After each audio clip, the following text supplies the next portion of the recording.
মিথ্যা মুসলমান হওয়ার দাবি করে মুহাম্মদ সাল্লাল্লাহু আলাইহি সাল্লামের আস্থা অর্জন করে বদর যুদ্ধের বিশিষ্ট সাহাবীদেরকে করুণভাবে শহীদ করার লোমহর্ষক ঘটনা।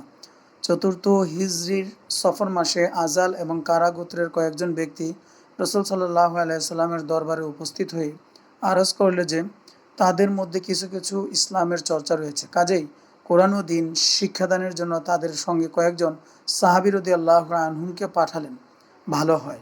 এই মোতাবেক ইতিহাসবিদ ইবনু ইসহাকের মতে 6 জন এবং বুখারী শরীফের বর্ণনা মতে 10 জন সাহাবী কিরামকে হুজুর সাল্লাল্লাহু আলাইহি সাল্লাম তাদের সাথে প্রেরণ করে।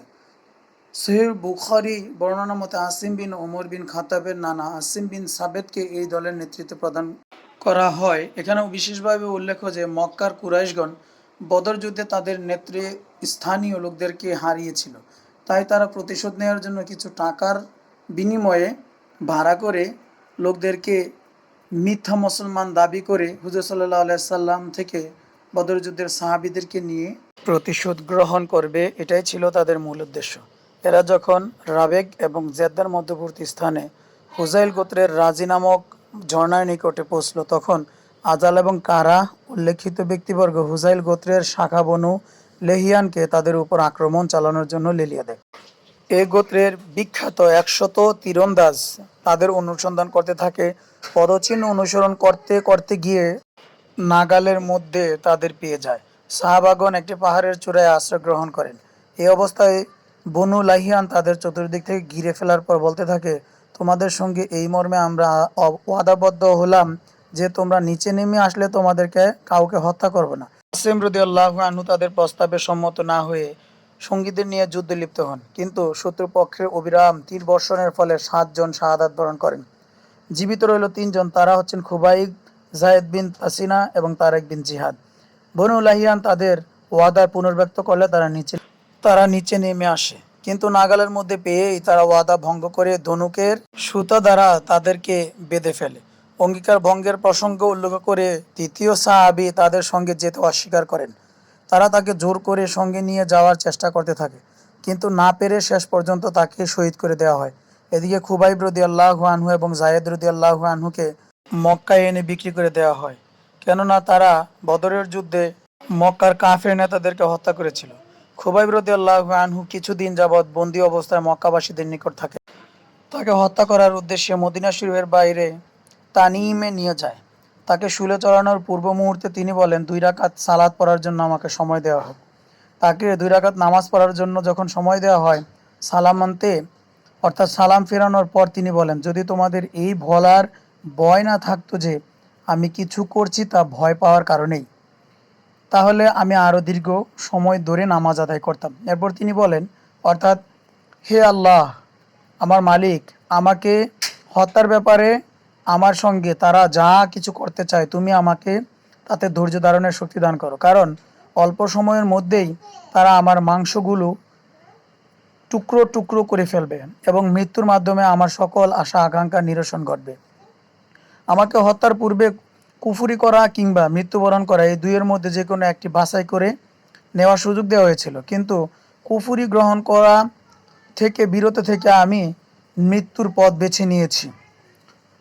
তখন আমার নয়ন যুগল বিনা অস্থিরতায় অশ্রু প্রবাহিত করেছে, অর্থাৎ মৃত্যুর ভয়ে আমি অস্থির হইনি, বরং তাদের অন্যায় আচরণ ও নির্বুদ্ধতার কারণে ক্ষোভে দুঃখে আমার নয়ন যুগল অশ্রুসিক্ত ছিল।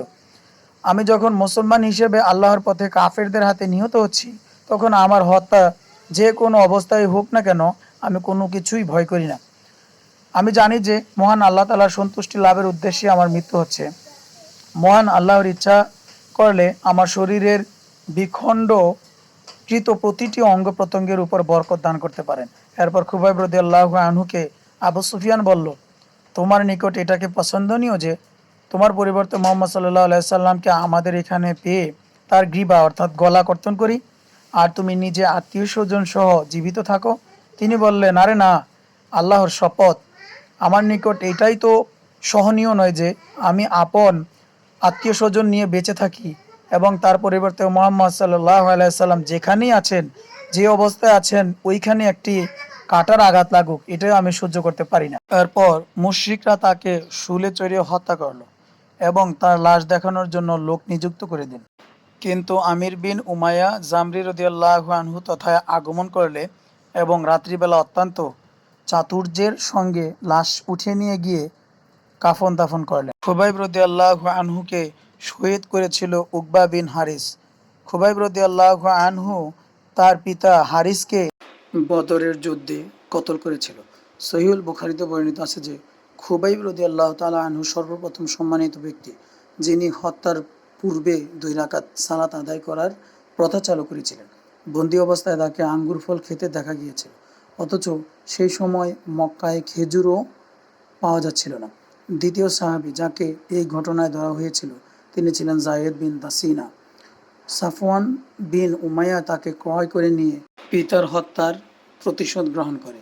কুরাইশগণ আসিম রাদিয়াল্লাহু আনহু এর দেহের অংশবিশেষ আনয়নের জন্য লোক প্রেরণ করে। উদ্দেশ্য ছিল তাকে শনাক্ত করা, কারণ বদর যুদ্ধে তিনি বিশিষ্ট লোক এবং কুরাইশ প্রধানদেরকে হত্যা করেছিলেন। কিন্তু আল্লাহ তাআলা তাদের উপর এমন এক ঝাঁক ভীমরুল প্রেরণ করিলেন যারা কুরাইশ লোকদেরকে দুরভিসন্ধি থেকে এই লাশ হেফাজত করল।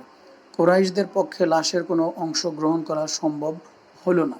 আসিম আল্লাহর দরবারে প্রকৃতির এই প্রার্থনা করেছিল যে তাকে যেন কোনো মুশরিক স্পর্শ করতে না পারে এবং তিনিও যেন কোনো মুশরিককে স্পর্শ না করেন। ওমর যখন এই ঘটনায় অবগত হলেন তখন বললেন, আল্লাহ তাআলা মুমিন বান্দাদেরকে তার মৃত্যুর পরেও হেফাজত করেন, যেমনটি করেন জীবিত অবস্থায়। এই ঘটনা থেকে আমরা যা শিক্ষা পাই, দেখুন সাহাবা আজমাইনের মহব্বত দ্বীন ইসলাম, আল্লাহ এবং রসুল সাল্লাল্লাহু আলাইহি সাল্লামের প্রতি কতটা পাকাপোক্ত ছিল। আল্লাহ এবং হুজুর সাল্লাল্লাহু আলাইহি সাল্লামের মহব্বত নিজের জীবনের, সম্পদের, সন্তান সন্ততি, পরিবার পরিবর্গ সবার চাইতে বেশি ভালোবাসলেই পূর্ণ মুমিন হওয়া যাবে। আল্লাহ তাআলা আমাদেরকে আল্লাহর হুকুম, আল্লাহ রাসূলের তরিকায় পরিপূর্ণভাবে একাগ্রতার সাথে আমল করার তৌফিক দান করেন। ওমা তৌফিক ইল্লা বিল্লাহিল আলিয়্যিল আযীম।